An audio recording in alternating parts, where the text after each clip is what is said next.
ఇక మోంతా తుఫాన్ రేపు రాత్రికి తీరం దాటే అవకాశం ఉంది. దాంతో అధికారులంతా ప్రాణ ఆస్తి నష్టాన్ని నివారించేందుకు ప్రయత్నాలు చేస్తున్నారు. డిజాస్టర్ మేనేజ్మెంట్ ఆఫీసులో ప్రత్యేక కమాండ్ కంట్రోల్ రూమ్ ఏర్పాటు చేశారు. కింది స్థాయిలో అధికారులను ఎప్పటికప్పుడు అలర్ట్ చేస్తున్నారు. డిజాస్టర్ మేనేజ్మెంట్ కార్యాలయం నుంచి తాజా సమాచారాన్ని మా ప్రతినిధి శివ అందిస్తారు.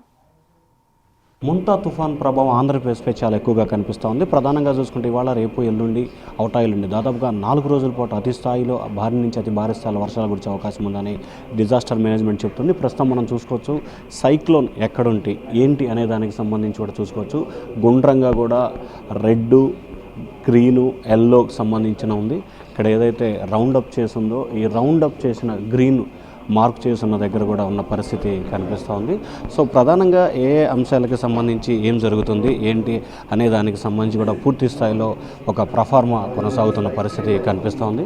ముఖ్యంగా ప్రధానంగా చూసుకుంటే జరుగుతున్నది 5 రోజుల పాటు చూసుకోవచ్చు. శ్రీకాకుళం, విజయనగరం, పార్వతీపురం, మన్యం, అల్లూరు సీతారామరాజు జిల్లాలకు సంబంధించి కూడా పూర్తి స్థాయిలో ఏర్పాట్లు 26 జిల్లాలకు సంబంధించి జరుగుతున్న పరిణామాలకు సంబంధించి ఒక అంచనా వేస్తున్నారు.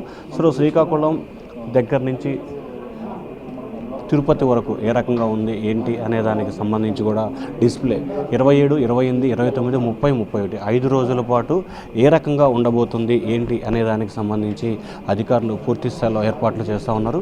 మనకి డిస్ప్లేలో చూసుకోవచ్చు.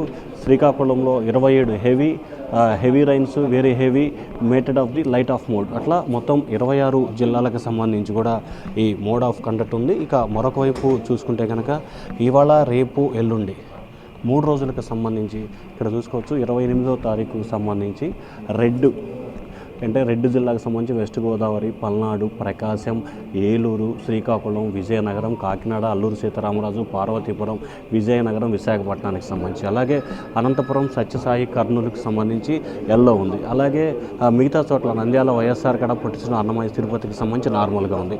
అలాగే ఎల్లుండి 29వ తేదీకి సంబంధించి కూడా చూసుకుంటే డేంజర్ అంటే రెడ్కి సంబంధించి మాత్రం పార్వతీపురం, శ్రీకాకుళం, విజయనగరం ఉంది. అలాగే ఏలూరు, విశాఖపట్నం, పల్నాడు, గుంటూరుకు సంబంధించింది. అలాగే ఈ రోజుకి సంబంధించి కూడా చూసుకుంటే విజయనగరం, ఇచ్చాపురం, కాకినాడ ఈ ప్రాంతాల్లో, ప్రకాశం, పొట్టి శ్రీరాములు జిల్లా, బాపట్ల జిల్లాలకు సంబంధించి చాలా ఎక్కువగా, గుంటూరు జిల్లాలకు సంబంధించి చాలా ఎక్కువగా ఉంది. సో మరొక వైపు ఇక్కడ మనం ఇంకొక డిస్ప్లే చూసుకుంటే ఏదైతే బెంగళూరు, చెన్నై, కోయంబత్తూరు, తంజావూరు, మదిరా, త్రివేంద్రం సంబంధించి పీడనం ఏదైతే అల్పపీడనానికి సంబంధించి ఏ రకంగా యాక్టివేషన్లో ఉంది ఏంటి అనే దానికి సంబంధించి కూడా ఇక్కడ పూర్తి స్థాయిలో జరుగుతున్న పరిస్థితి.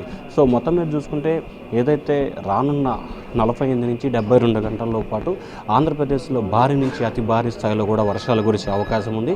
ప్రధానంగా చూసుకుంటే వాతావరణ శాఖ అధికారులు పూర్తి స్థాయిలో అప్రమత్తమవుతున్నారు.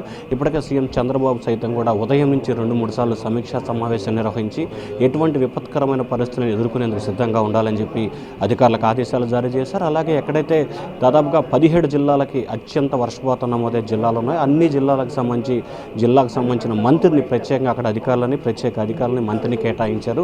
ఎక్కడైనా ఇటువంటి విపత్కర ఎదుర్కొనేందుకు సిద్ధంగా ఉన్నామని చెప్పి ఏపీ ప్రభుత్వం అయితే సిద్ధంగా ఉన్న పరిస్థితి కనిపిస్తూ ఉంది. Voter studio.